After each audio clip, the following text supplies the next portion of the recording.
Hello, everyone, and welcome to this week's bonus episode. It's been an interesting month, and now we get to do a review. So, hello, Jennifer. Hi, Olu. How are you? I'm fine, Hi, thank you. hi, And where in hi. the world is your voice coming from this beautiful day? Oh, I am right here in Cyprus.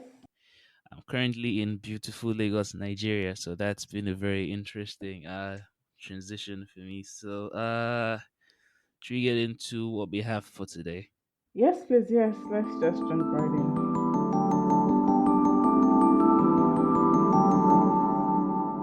All right. So this month we really focused a lot on energy access, and that was really the theme of our conversation. So they're just two conversations I'd like to highlight. I don't know if any of you listening have actually listened to this episode, but those are two very good ones and episodes that I'm really proud of. It's conversation with Dr. Victoria and conversation with William Brent of Power for All, and they had very interesting takes on the issue of energy access. One from just a policy point of view, and one from a project development point of view. So it was a nice way to have the month go in terms of content. Yeah, mine too also add that Jake's was really good. At first I kept asking myself, how many hours do we have in a day? How many hours does he have in a day? How does he have the time to do all this together? I mean, like he has a lot of things going for him. He has out of OGGN, he has the digital wildcatters and the rest, and I'm like, wow, this is some sort of motivation. If he can do it, I mean, I should be able to, get myself up and doing. So his was a really good one to also look into. I love the fact that he pretty much dwells a lot more on the data aspect of the oil and gas, in the sense that, I mean, there are a lot that we are missing out if we tend to keep going with the way conventional ways are still being done. I mean, there's a lot more to this. There are a lot more ways to get things done now, since that it's the 21st century and things are a lot better than the way they used to be. So, I mean, his was a really Yeah, I good one completely also. agree. One thing to take away from Jake's the conversation I had with Jake, like just apart from it being about oil and gas, it's just how challenging it was for me personally. Because I still maintain this that Jake might be the most natural entrepreneurial minded person I've ever spoken to in my entire life. Many times during the conversation, you just hear him say that he decided on what he was going to do and he just jumped into it like straight on and like no looking back. And that was personally to me that was a very challenging thing. And when you look at especially the oil and gas industry, it's a very difficult industry to get into, and it's a very difficult industry to want to innovate because just a lot of factors, the oil and gas industry. I think everyone I speak to, there's always this thing they say the oil and gas industry has the largest inertia in almost any other industry in the world, and that just means that people there are stubborn. I think that's the nice way of putting it. And to see people really trying to bring in necessary service, especially now, all prices are not where they used to be, and people need to be more efficient with their work.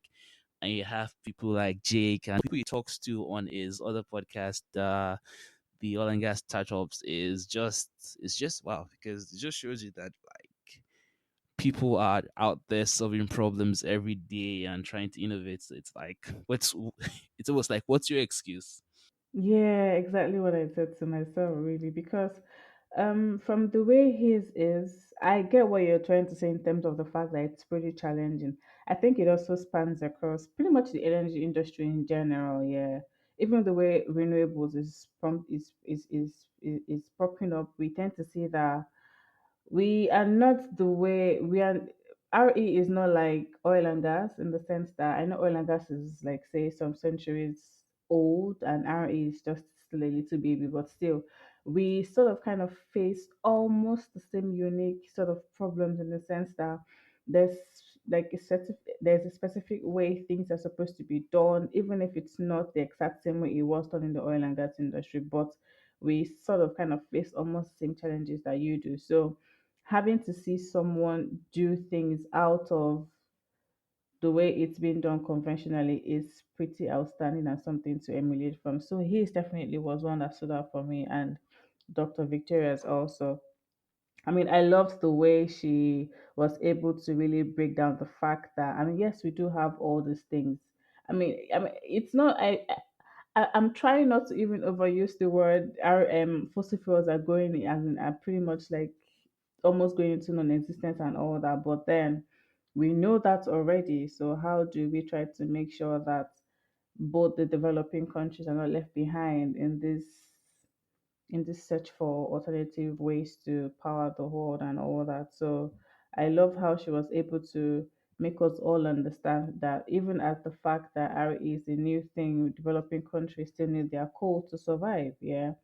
Because I mean at the end of the day, develop most countries can't even afford to have RE solutions with them because of how still pretty expensive it is, and cutting across all forms of life and all that, definitely it's still not probably even going to go out. Because I mean I've been reading a book recently, I think the Solar Revolution by Travis, and for him he is like the RA and fossil fuels, like they're just a blend. It's almost impossible to say that fossil fuels are going to literally go out of existence really. It's just going to get to a point where it's not as accessible as it used to be, and it's definitely going to be a lot more expensive than it was. And it made more sense to me in the sense that, I mean, let's look at say 20 years back in, yeah, in the sense that 20 years back fossil fuel, I mean oil really was not as is not as expensive as it was back then. Yeah, in the what am I trying to say? Yeah, like oil was not, it was not as expensive as it was back then as it is right now. Like you could literally like get cheaper versions of all that, but now it's a lot more, and we're not even finding them readily available as they used to be. In Nigeria, oil and there are some oil wells that are literally depleting and all that. And I'm sure other countries are also having the same issues. So having this is bringing a lot more clarity to the way things are, and I think having more voice on this just gives us the perspective of having to find better ways to get to get to do things. Hmm. And one more thing I would like to highlight from the Dr. Victoria episode was I don't think I really stressed the fact that she was Uganda. She was from Uganda. I'm not even sure if I even mentioned it throughout the episode. I'm not sure it was mentioned, or maybe it was. But Uganda actually has one of the lowest electrification rates, or the percentage of people who have access to energy on in the continent of Africa, at least. Well, actually, in the world. So it's like Africa has one of the lowest anyway. So really hearing her perspective about this need for development of industry, especially, and Dr. Vela doesn't only deal in oil and gas issues. She also deals very heavily with the mining industry and national and natural resources. And in many of the work she puts out, she always stresses the fact that countries need industries, like industries that they own, and the profits are going directly back to the communities that these resources are coming from. Because I think that's the problem with many African countries, especially, and you can tie this back to like lots of different reasons, mostly colonialism, that they have so many resources, and the resources often get extracted but not to the benefit of the actual community. And I don't want to be like blame the white people, but because obviously corruption plays a very large role in this. But uh like looking for solutions and really saying that, okay, this is not going to be a one size fits all kind of solution. Everybody has to determine what works best for them, and really finding that balance between oil and gas and renewable energy is going to be a challenge for the leaders in the African community. Because I was actually having this debate with someone today about the fuel subsidies that many countries have, including my country, our country, Nigeria, and the fact that should they remain, is it good for the country long term? Should we invest them more into renewables? What will happen if they remove the fuel subsidies and put them into renewable energy? So all these things kind of play out, and it's this like how do we prepare an entire continent, I'm speaking about Africa right now, that's so far behind, And you can even extend this to other countries that are suffering from lower access to energy. Like, how do we prepare these countries for the next generation, or the fourth industrial revolution, as it's being called right now? How do we do that responsibly while still looking into economic development and building up of industries? And I think that is a very difficult balance. If you ask me, I think that at the end of the day, right, everything kind of plays its role. Industrialization really had a thing to play with the way the world is right now, and it definitely still has a thing to play in the way the world is going to go. At the end of the day, we definitely need to have some sort of, say, small business access, in the sense that having small businesses, having these guys do things and having them have like some sort of foundation or the backbone, I think is definitely going to give them more reasons to play a bigger part. And from there you can see you can see smaller household having to know what they in the sense that for example, let me use Nigeria as an example right now. We know that the national grid is what provides power to the people back there, but then it's inadequate, right? It cannot provide for everybody. But then we also see small businesses setting up solar companies somewhere having to provide alternative power. So without these guys, I'm pretty sure that we would be a lot worse than we are right now, in the sense that the national grid cannot provide, and we don't even have alternative power, but we do have that right now. So at the end, yeah, small businesses needs to definitely tie into what the bigger ones are doing. It's like a trend, it's like a hierarchy, right? We have the bigger ones up there, we have down to the middle, down to the lower ground. So definitely the lower ground definitely have to be put into play and definitely has to be carried along with the way things are going. If not, I think we are definitely calling for a bigger problem than we have right now. Yeah, I think this is actually a good time to transition into the conversation with William, because um majority of our conversation was focused about shaping this conversation we're having, shaping the conversation around energy access, and really putting it in terms that the decision makers, policymakers, governments can really understand and form ideas around, and also speaking a lot about decentralized renewable energy, which has been the solution of choice for developers working in rural regions to really bring them some sort of energy. It might not be like European standards of living, but it provides basic needs, and that is the really important part that we're looking at right now. Because many of the communities, the African communities that don't have electricity, and I think this extends worldwide as well, to countries in or Southeast Asia specifically, even China and some countries in South America, is that the communities that at this point don't have like any access to electricity at all are probably communities that don't need that much energy access right now, at least. So a good idea for them is just to just have them have their own decentralized unit that produces just enough for them to use. And this is actually a very viable solution. And I'm sure you, Jennifer, know a lot more about this because you've actually worked on projects like this. Yeah, by the way, DRE, decentralized renewable energy, is pretty much more like some sort of alternative for rural communities. These are guys that have no access to the national grid. So that sort of forms an alternative for them. So it's a lot more expensive having to even push power from the national grid to areas like this, because like we said, it's rural. So it's way out of line of where the national grid flows into. So you have to think of cables, erecting power poles, and all that. So when you think of that in relation to having a mini grid, I mean, it's a lot more sustainable and a lot more cheaper in the long run. So most times we switch to that. But then I always ask this question in the sense that what is a lot more profitable for these guys and what's a lot more sustainable for them?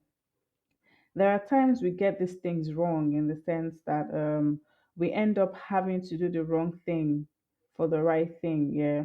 Yes, the right thing in the sense that we want to provide power for these guys, but the wrong thing in the sense that we are using the wrong method or the wrong option.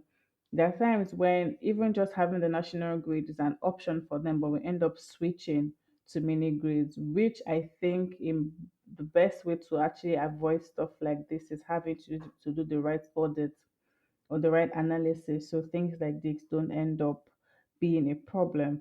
Because I mean, for we have I'm just going to use this opportunity to say that the next talk I'll probably be having with another guest of mine is one that really does something like this.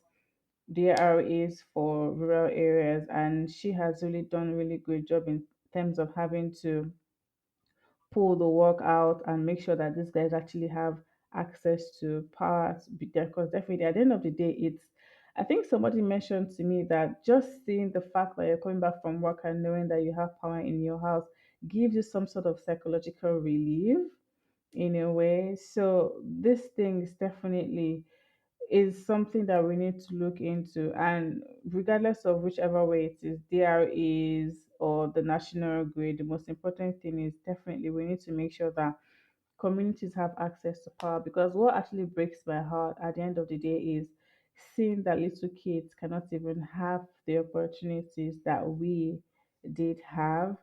And regardless of what we think, indirectly, it kind of goes into playing how productive they are. Because I mean the talent is there, but then the opportunities are not widely spread, as Dr. Victoria mentioned. Yeah, she's from an African home. She had the opportunity to go to her further her studies in the UK, of which is not available to every other person right there in Uganda, or is not available to every other person in Peru or Nigeria, wherever that is. So So yeah, I something I find very interesting is just even beyond this, like another interview we have coming up, another conversation we have coming up, which myself and Jennifer will be both involved in, is with a project by the World Resources Institute. So they have this energy access explorer thing. It's like a satellite that goes over East Africa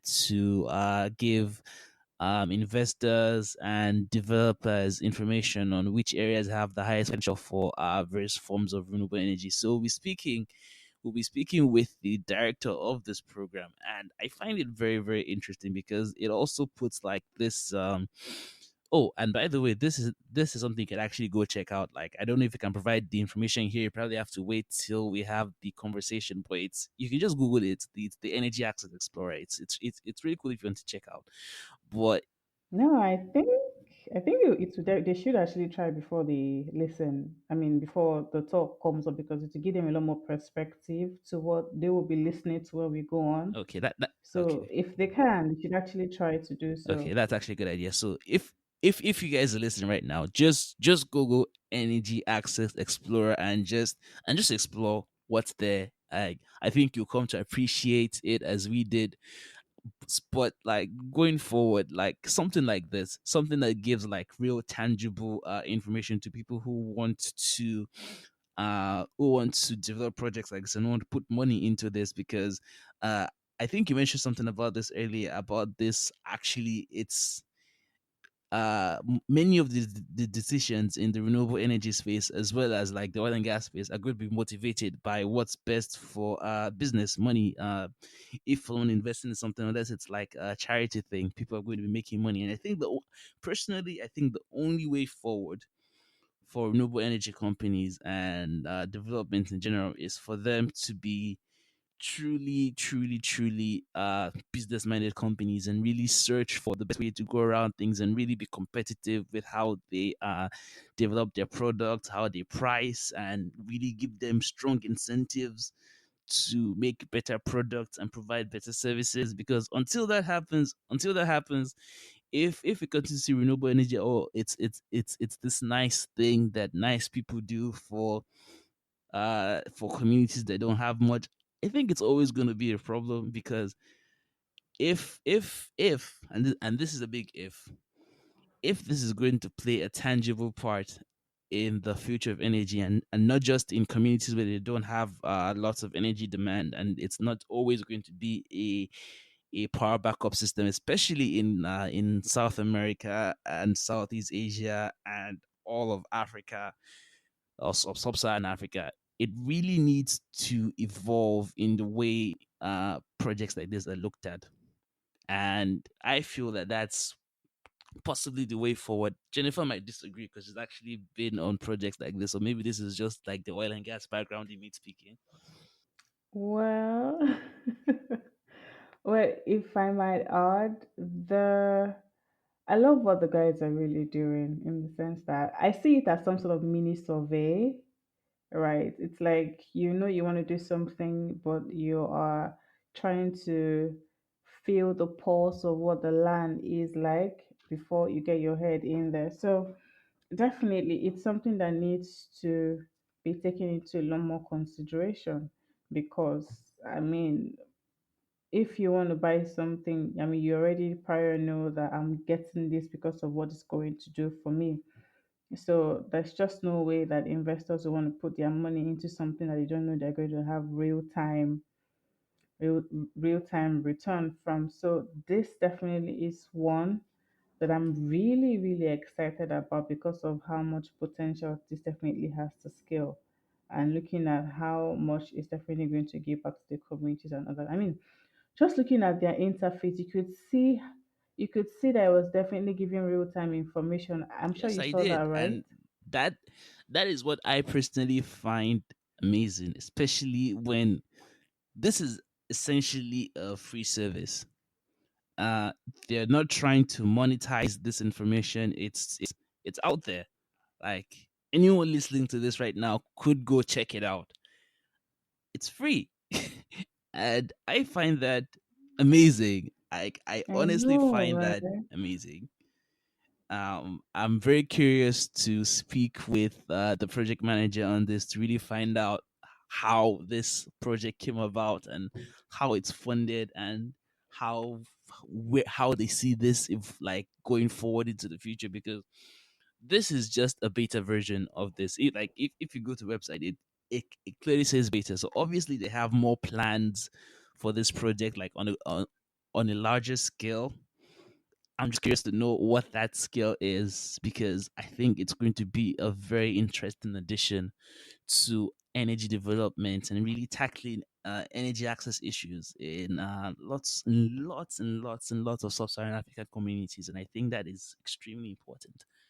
And I kind of think that it definitely kind of ties into, it can be substituted for something else, like the data that they have. I'm sure it doesn't really just work for energy alone. You can relate it to a lot more other things, say poverty, say access to water, and a few other things that would definitely be in relation to either say the SDG goals or whatever. I'm just looking at it from a broader perspective, that's thinking outside the box right now. Yeah. So because I mean, if you have data like this, you can also replicate such or turn it around, try to figure out what you can also get from it also. So let's just see how far it goes with that. But I'm excited to what's coming out of it.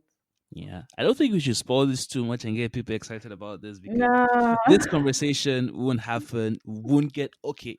It will happen really soon, but it won't get uploaded for a while. So it might be a month before you actually get to hear this conversation. So let's just run Let's through just hold back. Let's just hold the back. rest of the the rest of the conversations we have for this month. So we're actually speaking with I'm speaking with I spoke to a climate activist. Her name is Jamie Margolin, and she is the founder of this Zero Hour. She's been very busy the past few months after we had her interviews. As she's spoken, she's testified before the Congress. She has been to Europe to attend climate strikes and climate change conferences. She has met Greta Thunberg, the Swedish wave that's sweeping the environmental and energy world. And it's a very interesting conversation because it's she's 17, by the way. In case you weren't yeah, Oopsie. she's 17. She's I can hear 17. my mother.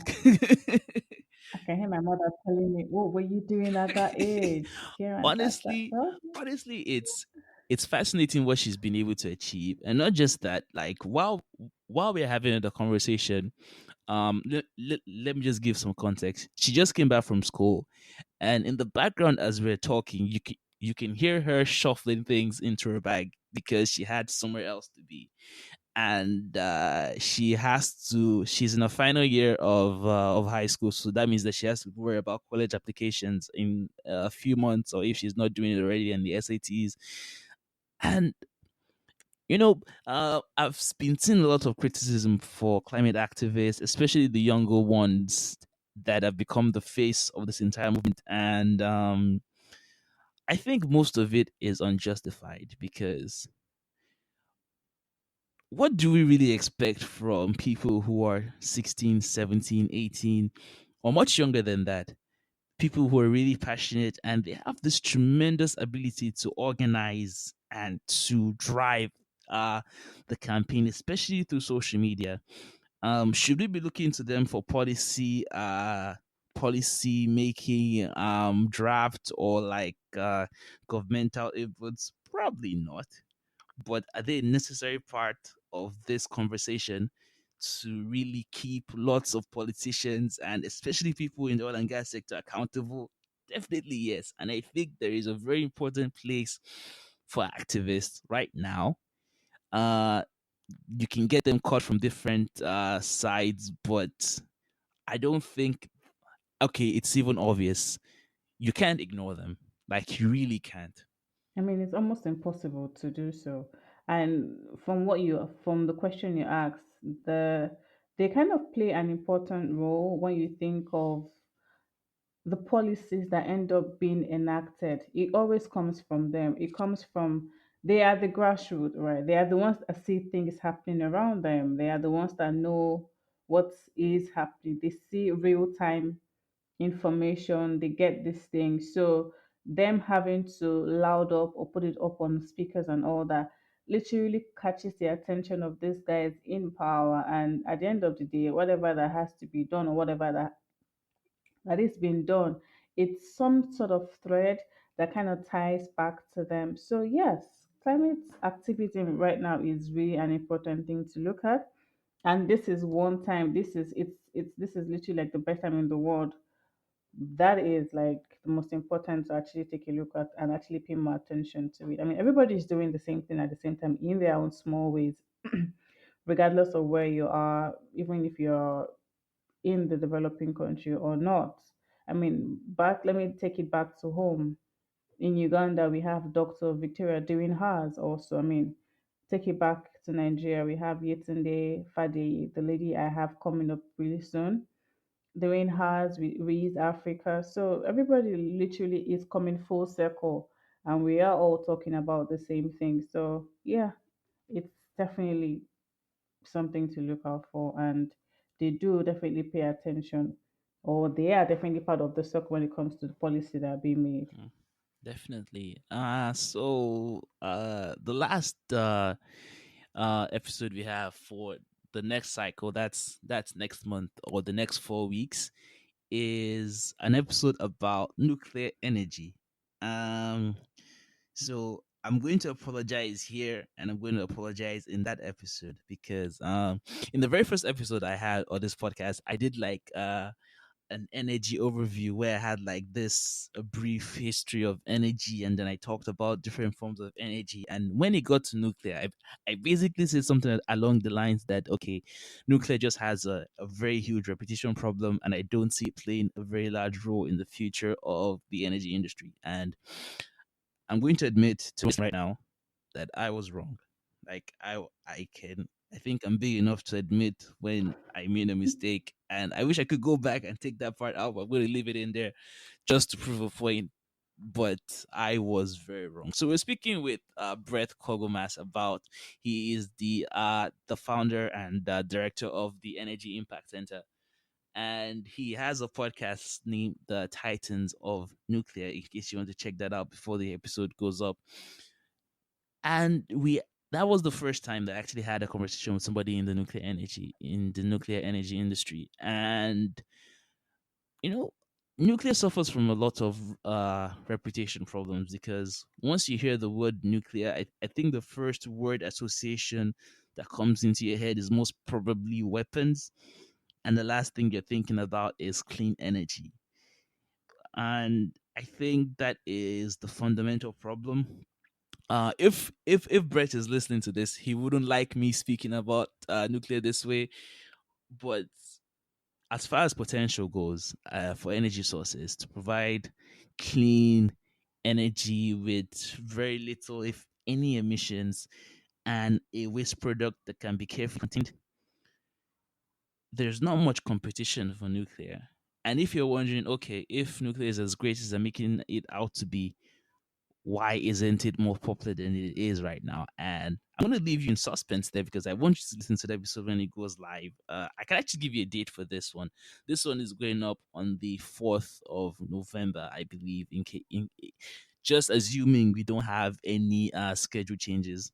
So it's my first conversation about nuclear, and I think it's a nice branching out for the podcast, especially. Yeah, pretty good. Nuclear energy started popping up in my radar recently when I popped up on so there's this Netflix series called Inside Brains, Inside what's this man's name, inside Bill Gates' brain or something of that nature or so. And he had this he does there was this episode where he was looking for cleaner versions of nuclear, of which nobody was really wanting to pay attention to him because of the past episodes and the past experiences they've had from that.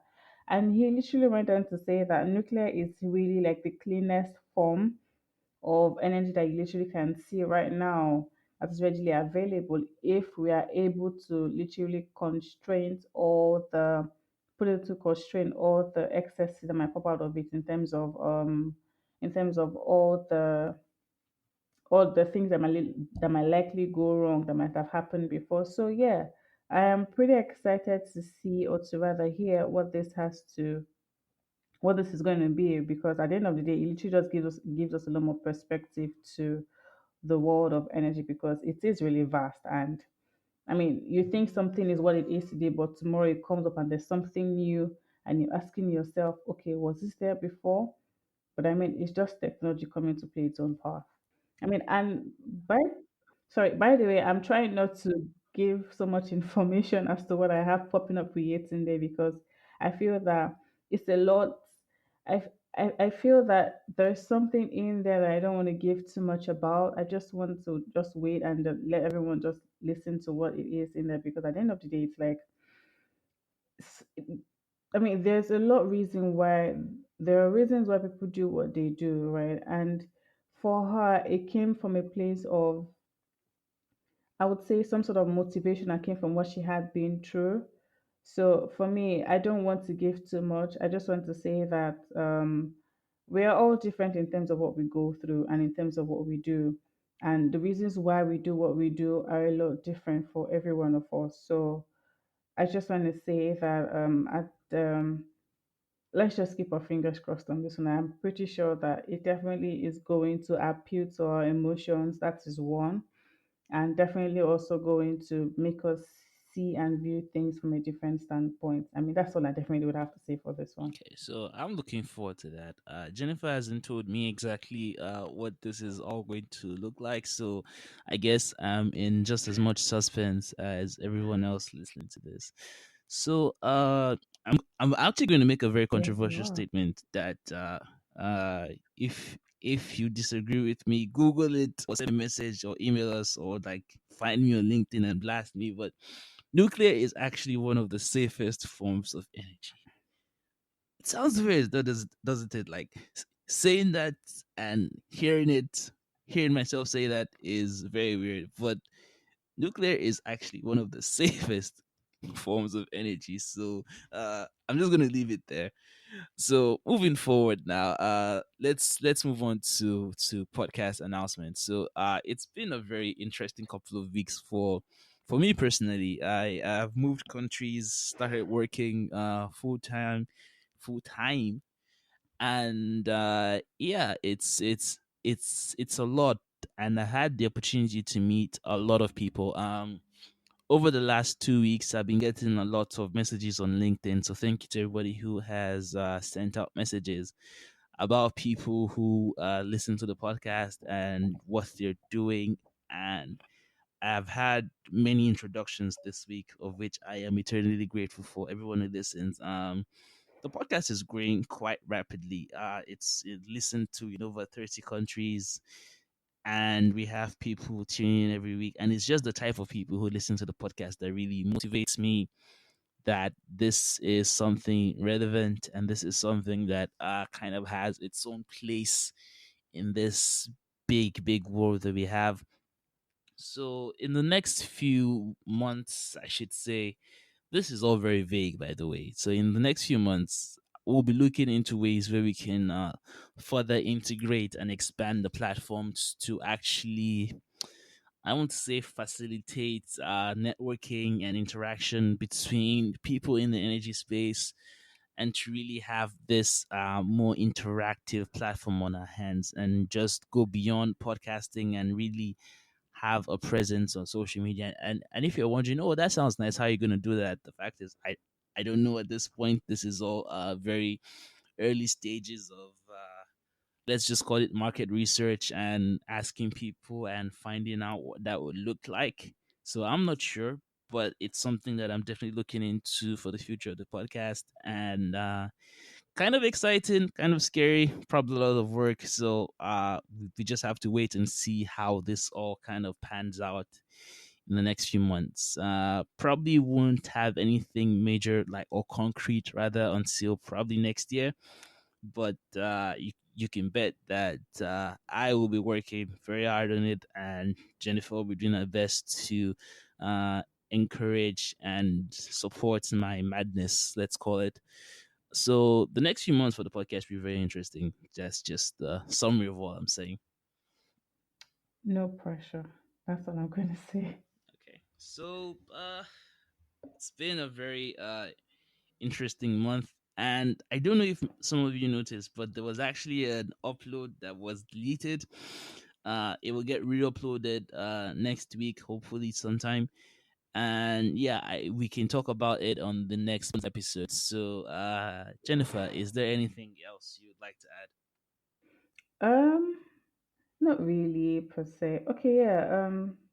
I mean, our social media handles are really active on LinkedIn, yeah, on Twitter, on Instagram at LinkedIn. On LinkedIn, we are at the Energy Talk. Then on Instagram, I think we are also on at the Energy Talk. So do follow us, do tweet at us, do send in your messages. If there's something you've listened to that resonates with you a lot more, you can drop us a DM or send us a message, or you can email us. I mean, our email is out here on every podcast that we send out. So thank you for listening. Thank you for being an avid follower of the talk. I think we're supposed to ask them like a question or something to. So, what question do we ask this week? Uh, we spent a lot of time talking about energy access. So, what question should we bring out this week? I think it's just pretty much going to be around in terms of, so for your own country, right? So how easy is it? Like, what's the power situation in your country? Do you have do you have constant power? Do you have stable power? Do you have how is it being distributed? I don't know if this question is a lot more easily understandable. For example, I know that where I am right now in Cyprus, it's been via the national grid. So it's called Cryptech, provides power to everyone, and then they pay in terms of how per kilowatt hours and all that. In Nigeria, I think it's by the national grid also. I think for other countries, it's via IPP, that's independently power providers and all that. So I don't know what's the energy access situation in your country? How is it being offered to you guys? Do you literally have to do you source your own power, or do you or is it gotten from your national grid? Yeah, I think that's actually a very good way to have this week's conversation goes. So if you listen to this, find out what your energy mix is. Find out how it what percentage comes from what, and find out the percentage of people who are actually connected to electricity in your country. This will actually be a very interesting exercise. So you guys actually find out more about how your lights turn on, because it doesn't do that on its own. It's very, very long, intricate systems. And depending on what country you're in, it's probably more complicated than the other. So I look forward to hearing from all of you. It's been wonderful being on again this week, and really looking forward to next month and really improving on the podcast. It's been a very worthwhile venture for me. And since Jennifer has joined on, it's been nice working with someone else on this. So thank you. Do you have anything else to say before we sign off on this episode? Nah, we're good over here. Okay. So thank you all for listening this week. I look forward to sharing all the conversations we have planned for the next month, and I hope you guys enjoy them and learn as much from them as we have. So thank you again, and this has been Olubunmi Olajide, and Jennifer, I thanks for joining in and listening with us.